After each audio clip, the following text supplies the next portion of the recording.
the live cold calls you guys do is like, did you have to build yourself up for those, or do you just throw yourself into it? Because watching you guys gives me anxiety doing it.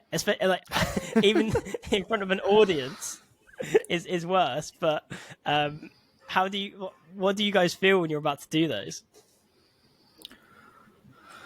It's a fine line, isn't it? It's like the same as everything. I think like when in the early days of the business, we were doing it in front of people on a regular basis. So I think it's like anything, people get that fear, that rejection. I think it takes a lot of time and a lot of conversations with yourself to kind of.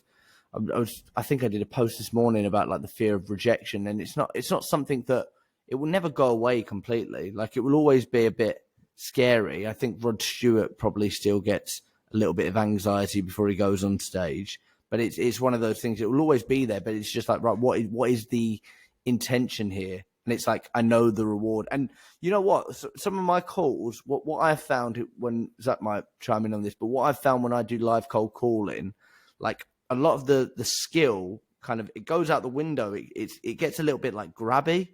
Like I feel like I just want to be like, the intention is not to have the best cold call. I feel like my ego takes over a little bit, and it's like, right, okay, how do I book a meeting in the quickest time possible? So it's the more I do of them, the more the better I get. But the audience, when we do live cold calling and comments on YouTube videos, everyone's so like not forgiving, but just so open to it. It's like, oh, that was really good, or I've learned something new there. So it's less about the desired outcome. It's more about the journey, which is life, I guess.